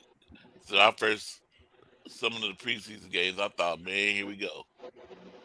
Kinlaw's getting pushed around. But I've been noticing this few games that he has been getting through the offensive linemen and getting some pressure. So, yes, he's achieving to me. David Corona, what do you think about Mr. Kinlaw? Squirrel, Moot Dog. Your thoughts? Yeah, he's stepping up. He's doing real good. I think he's trying to get that contract from somebody from another team, or the Niners will keep him maybe next year. And if he's playing how he's playing right now, you think the Niners will bring him back for like a small deal? No. No. So I guess probably he's probably getting that contract from another team. So he's showing up. So real quick, because that was your question for me. The reason I say no is I think right now the Niners want to win the Super Bowl, and regardless if we win the Super Bowl this year with him or without him, I don't believe their plans are with him, unless he has like a historic year and becomes some kind of dominant player. I think this is his last year as a 49er, and if you sign him back, I would be okay with that because that's their decision. But they have to sign him back because he's healthy. You have to sign him back because he's doing something that would make you want to sign him back. But if he's getting pushed around, he's not getting the stats, he's not making pressure.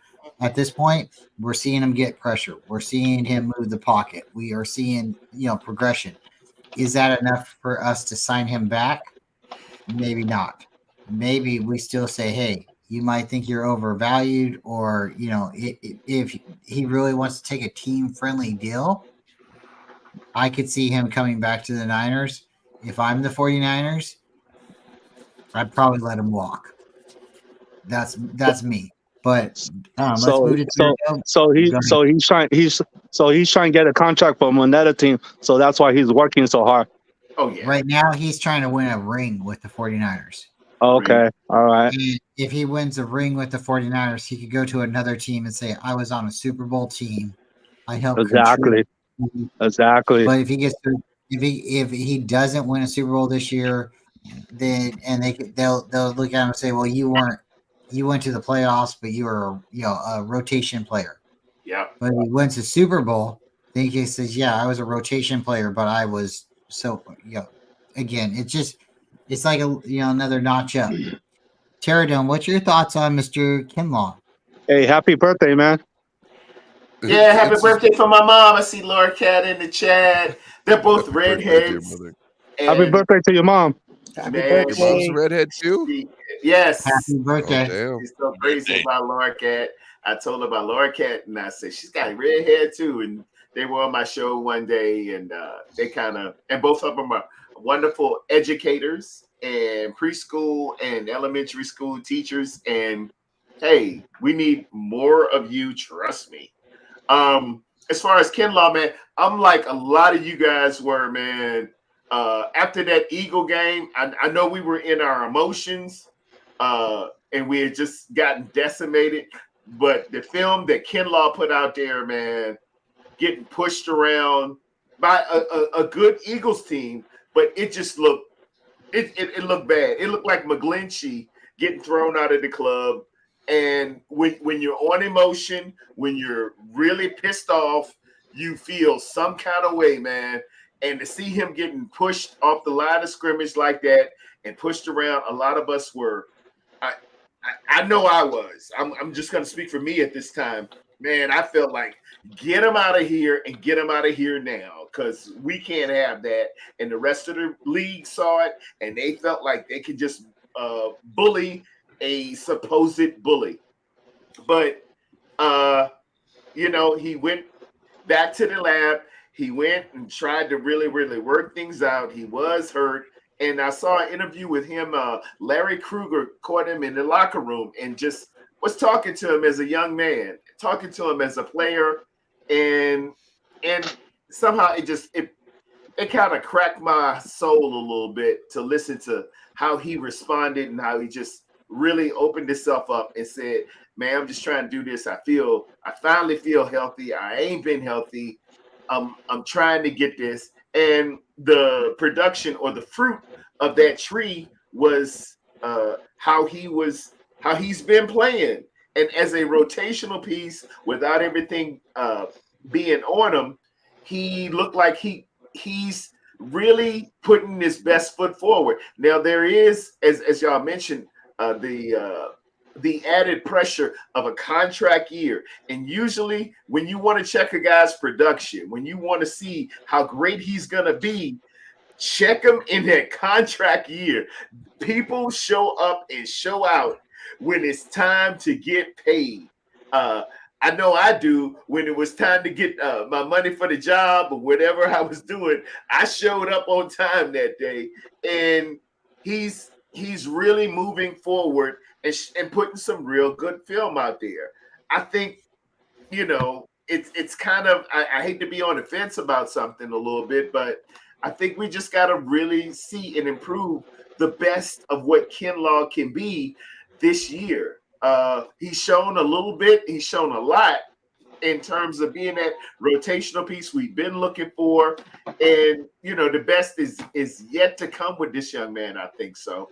So I really got to kind of push and say, let's see more. Let's see more. And I added to this and ended with this, that when you're drafted in the first round and your job is going to be to replace or put in a position where the young man before you, like a Forrester, was all world and a leader and a really great thing, there is added pressure. Shout out Trey Lance. There is so much pressure to be that dude when you step in here. We done moved up. We done got you. You a first round guy. You got to show improve.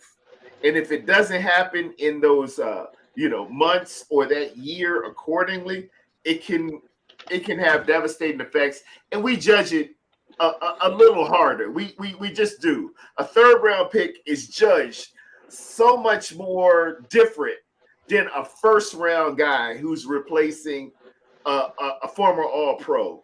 A seventh round pick should be judged a lot different than a guy you moved up 3 spaces for, gave around 3 first round draft choices and got on the first round. We shouldn't do it. It should just be a total meritocracy to where, you do what you do. But I'm guilty of it. Y'all guilty of it. Everybody's guilty of it. He's a first round pick. What are you doing? And No, so Teradome, those are great points. I'm gonna just put a little salt on this wound or this question, and I'll throw it to John Jay. He can elaborate any way he wants, and we'll go to Jason. It's great conversation, and then we'll throw it back up to Ryan, the realest of us all, the one who holds us together, the funny one, the one who knows. If you don't know, you should know. Okay, so real quick, I think we get rid of Kinlaw. And next year, with our first round pick, we draft a defensive lineman. John Jay, your thoughts? How is Kinlaw doing? What do you think? Is he overachieving, underachieving? Do you think the Niners will re-sign him next year? Is he playing for another team? Your thoughts? So the first part is Kinlaw playing better than he's been previously playing? I think so. I think the role that he has taken, I think he has embraced, because when he was the guy, the full-time starter, I think, there was just too much on, of course, Teradome brought it up. When you're supposed to be the heir apparent to DeForest Buckner and you haven't really exceeded that expectations, fans are going to be like, you got to be Buckner. You got to be Buckner. And I will, like Teradome says, I will plead guilty and say that, yeah, I've been harsh on Kinlaw. He's also been hurt, but I think the role that he's doing probably is good for his health. I think when he, gets his opportunity, he showcased what he's able to do. And I think he needs to do that this season. It's not a downgrade, but it's to see how he can, stay on the field for an entire 16-game schedule. He's not going to get the full 60-plus snaps. Like getting 20 snaps, per game is still 20 snaps per game. And if you're performing really well in those snaps, you're doing really, really well. So I look at it like this. His new role fits him very well because, now he's not the guy that's on every snap. So I think that's also good for his health and also good for his confidence. So I look at it that way. If he does really, really well, of course, he's going to ask for a big contract. Every player is selfish, that's the facts. They I want to be paid a lot of money. I want to be paid. That's how players feel. They feel they're entitled to a big check. Will he be on the Niners if John Lynch and and Kinlaw can come to an agreement what they can afford? Probably, but I do think he's going to max himself out like Mike McGlinchey. I think Mike McGlinchey wanted to be here, but I think he maxed himself out. And John Lynch was like, well, thank you. We like you. We drafted you. Have fun in your new team. So I think that's what's probably going to happen. Either if Kinlaw is willing to work with the Niners, or if he can't, then he'll leave. That's how I see the Kinlaw situation. Well said. Really well said. Jason, Niners Smashy. What's your thoughts? I know, there's a lot to talk about. Go ahead and take your time. Let's hear what you think about the overall, Kinlaw situation. There's no, wrong opinion here. If you think he's going to get re-signed, if you think they're going to move on from him, Steve-O put in the chat, even if he has 8 sacks, your thoughts. If he has a Pro Bowl season, if he comes, again, if he wins the Super Bowl, what do you think Kinlaw's fate is in San Francisco? Well, I look at it in two different perspectives. If you look at over his career overall, no, he has not had a good career. I think we can all agree that he just hasn't played up to that potential with that first round draft pick and all the hype coming in behind him with being the heir apparent to Buckner. So long term, no. But in the short 3 games that we have seen so far with him this year, in the limited amount of time he's gotten on the field, he's looked good. We also think about with him, this is the first offseason he has actually had to work on any sort of craft for being a defensive tackle. Every other year, he was working on rehabbing of some sort. So he never had an actual chance to work on making himself a better player He was just working on making himself be healthy. So it's not surprising that he's doing so good. But again, right now it's only been 3 games, but so far he has looked good. As far as his future, I think I don't necessarily agree with Steve-O and say if he has 8 sacks, he's probably on easily top 5 of this team with sacks. And so if he has 8 sacks, something like that, we probably do re-sign him if he's willing to take some sort of a pay cut, because he's not going to get the top end money, that we're paying Bosa, that we're going to be paying Hargraves, we're paying Armstead, and whoever else, was Drake Jackson more likely starting. He's still on rookie contract, so that really is a mute point. But when you have such big contracts on those 3, you're not going to give him maybe half, maybe. And if he puts up 8 sacks, plays a good year, he's going to be able to, probably project to get a little bit more than what he has right now. So I think it's too early to say whether or not he's going to be with the team.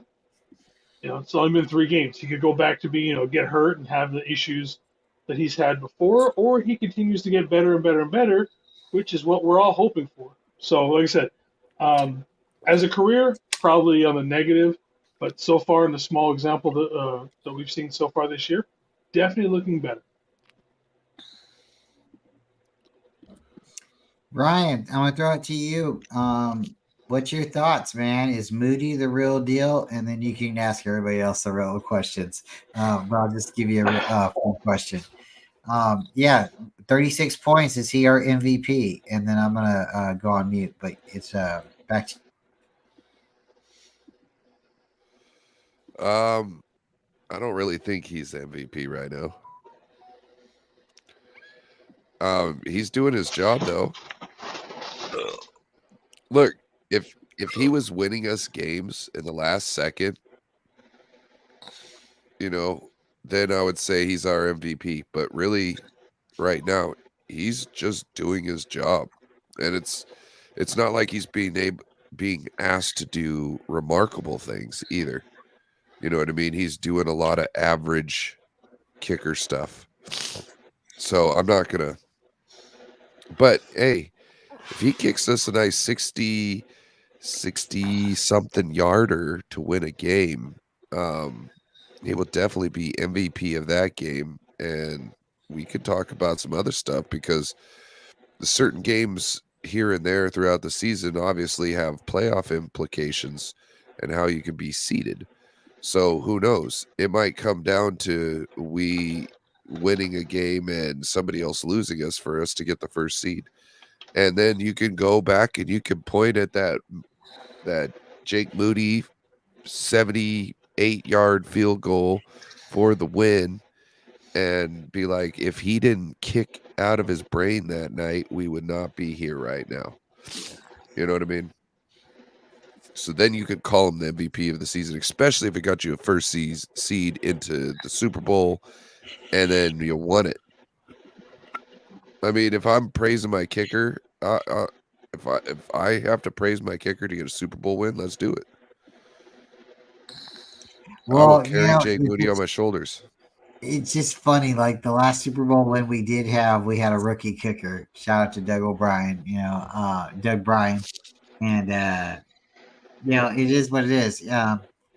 If we win, we win. And if we win a Super Bowl off of a field goal, the Patriots done it multiple times. It doesn't really matter at the end of the day when you can host the Lombardi. That's all that matters.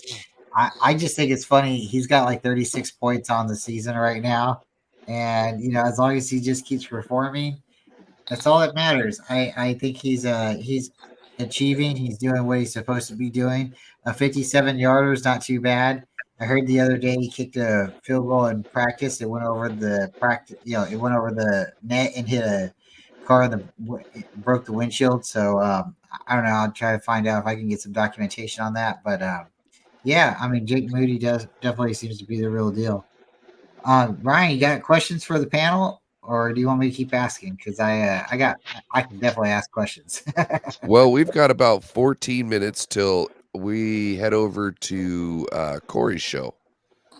So we can ask another question, but we should probably just BS real quick and get ready for that, because if you guys didn't know, we're splitting shows. On Friday nights, we'll do a couple hours on one show, then we're going to another panel show.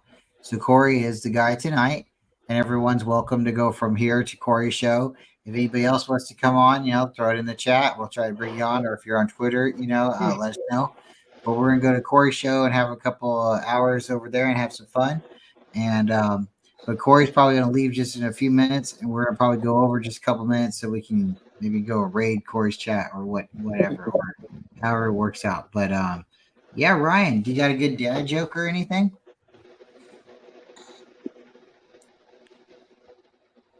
Brian, I'm not the dad joke guy. I got one. Ryan. David, I got one. I want to ask All right, David. Pterodub's got one. Pterodub's got one.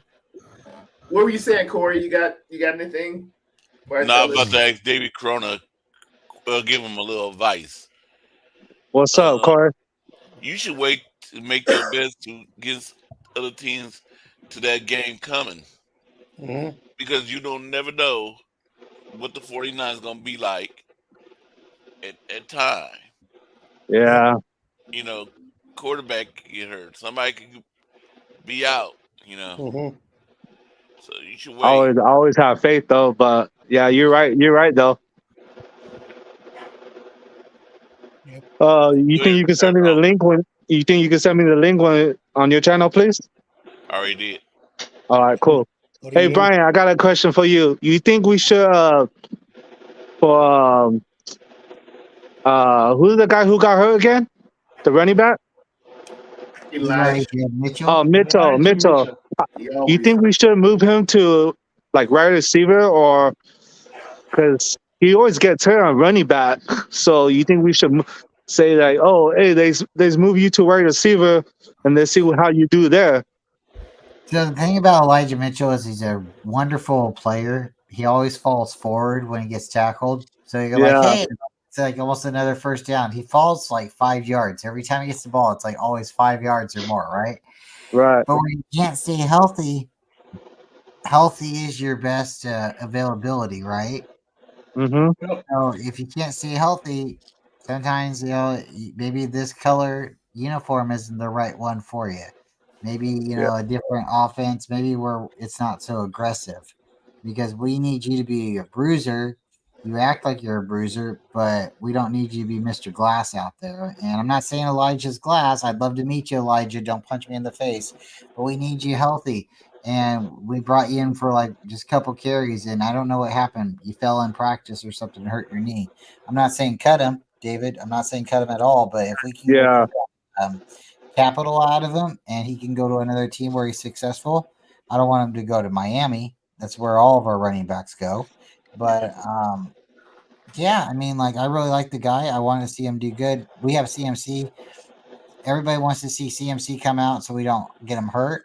But CMC's that guy. He's like, as long as I'm healthy or as long as I got, blood in my veins, I'm running the rock. And it's really hard to pull CMC out. But Elijah Mitchell, again, really good player. But we got TDP. Well, I can't say too much about TDP. He's really one of those expectations we'd like to see perform. I guess he would be our Kinlaw in the running back room, right? Yeah. But we have Jordan Mason, and he seems to be really good. But I think Pterodom's mentioned it, and Jason's mentioned it. Maybe John's mentioned it. If you don't block the right way, it don't matter if you're a running back or a wide receiver. You're not on the field.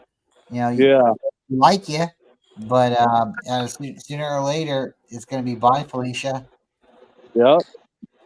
And look at what DDP did against the Raiders. He closed it out and he went all the way to the 1 yard line.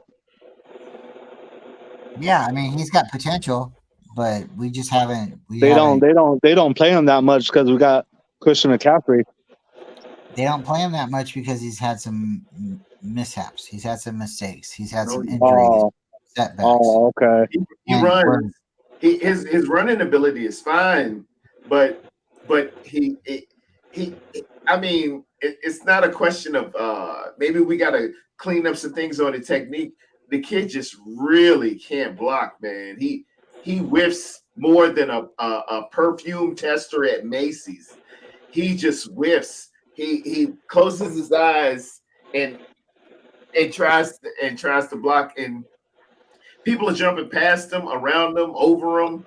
He just can't block.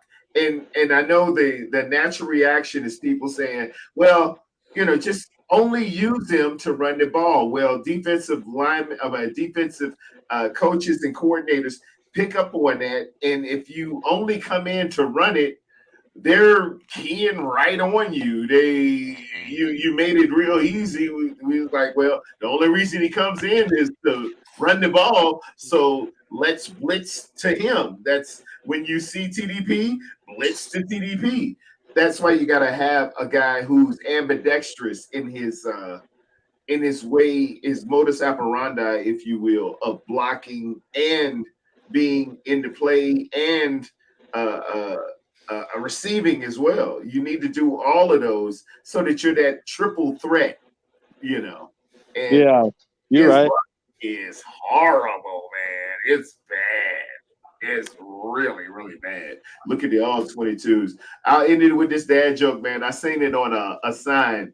The guy said, I have a pet termite. His name is Clint. Clint Eastwood. Terrible. Oh boy. All right. So everybody, if you're watching in the chat, you probably know who we are. If you don't know who you are and you don't know who we are, well, let's become friends. Come back. Come see us again. We do a lot of fun. Type in the 49er Variety TV show, 49er Variety show on YouTube.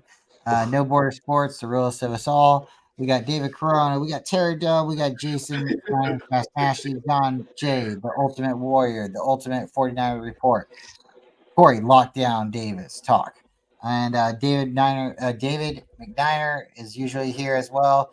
We have other friends that come around, but for right now, if you're not subscribed, well, hey, come back and check us out. We're going to be going to Corey's show. And we're probably all going to take a couple-minute break to run to the restroom or whatnot, maybe grab a snack. But we're going to be live with Corey Davis in a couple of minutes. He threw the chat the link. So if you guys want to come on or if you don't know how to find us, we're on YouTube in a couple of minutes. And if anybody else has anything else to say, Ryan didn't mean to take over the show. Just kind of, for Batman and Robin, I'm Batman. But I called it first. But yeah, I appreciate you always. We got Bebop in the chat. Bebop's the GOAT. So Bebop. Thanks, Bebop, man. Yeah, I like that one. That Clint Eastwood. You guys want to hear a bad joke? Yeah. Yeah, what's up? What's the opposite of Superman? Batman. Christopher Reeves. David Corona. Oh, that's David Corona. Oh, that's mean. That was close. Who did LA Rams on? Hey, oh my! You just not noticed that they changed that too? That's been on for an hour, man. All right, guys. With that, come check us back out. We rotate the channels again. We'll see you next Friday night. But we're going. Yep, I'll be there. I got it, Bryant. Don't worry. I can handle it. Corey, you gonna go get in that channel? You gonna go get in your thing? Might as well take Bryant. We'll keep everything going. All right, I'm about to go. I'm out. All right. All right, fellas. All right, man. I'll see you guys over there. Peace. Peace. Like always, go Niners and after Lambs. 5 minutes. After Lambs. Hell yeah. Still 5 minutes. That's why I was wondering what Bryant was doing, but I guess. Ryan, have you he's decided got if you're going to go his to the own game plan. on Thanksgiving? I might head out there. I might Is head it out there. in San Francisco or Baltimore? In Seattle. No, that's the Christmas No, day. Thanksgiving. Okay.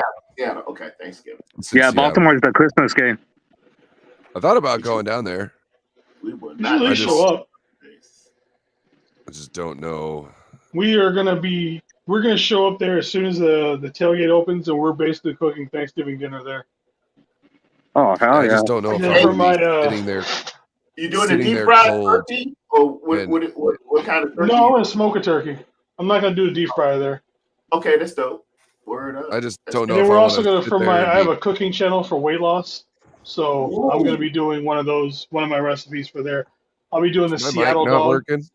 Oh hell yeah! that's awesome. What they Must be. tell you? What they tell you when you're in Is Seattle? my mic You not have working? No, no, it's yeah, I not can hear you, working. Ryan. Okay, so I was trying to talk, David. Didn't you not hear that? Oh, wait, man, you got No, it, your bro. mic's Just not trying to working. go. Go ahead. My bad. Word up. Like I said, I was trying to go. I was thinking of going out there, but if I'm not going to see the game, I don't know if I want to sit out there and shiver my ass off on Thanksgiving. You know what I'm saying? It's a rough Thanksgiving. Yeah, You know what I yeah. mean? Well, You're this in is the other Seattle thing. though, right?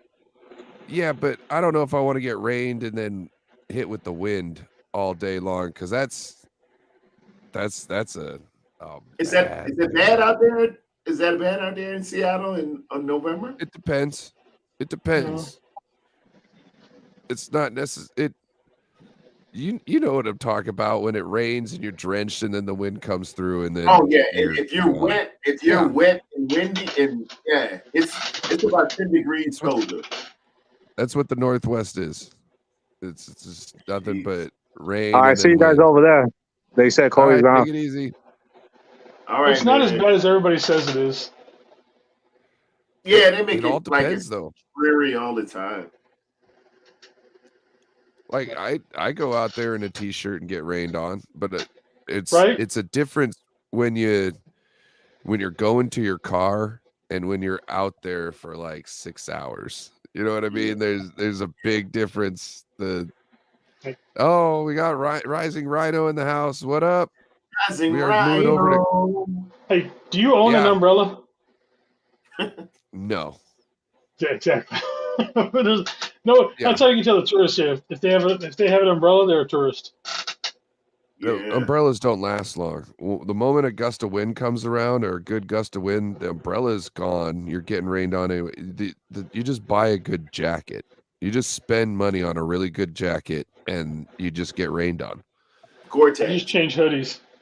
What up, Rising Rhino? We are moving over to Corey Davis's channel. We do this rotating show every Friday night. It goes between 7 and 11. We used to do like 7-hour streams on Friday nights, but not any longer. So Yeah, we've gotten older. yeah, we're heading on over. I sent the link up there. I think you actually subscribed to Corey Davis's channel actually the other day though, and Yeah, I've got your email and I'm gonna send you that logo, that image. Yeah, appreciate you stopping in. And with that, make sure, and anybody watching, make sure you go check out Rising Rhino. You at 1,000 yet, homie? He live streams the Canadian football games, like he'll reactions to those. He'll does college games. He's a Colts fan, but he'll do any of the primetime games and whatnot. Nice. So make sure to check him out. Rising Rhino. Get my steps in. All guys. right. Appreciate you, Bebop, for tuning in. I don't know if you want to go sub to Rising Rhino too. He's a good guy. You might like to join his streams every once in a while. I'm looking him up now. Oh, he says it's the halftime for the CFL for now. Colts. Yes, he is a Colts fan. But yeah, we're gonna shut it down. I will see all you gentlemen over at Corey's show. I'm gonna run to the store. So, All right. We'll be Bye. there. see you guys over there. All right. Good meeting All you, Jay. All right. Indeed. Appreciate everybody joining in and everybody in the chat tonight. You guys were fire. Absolutely. We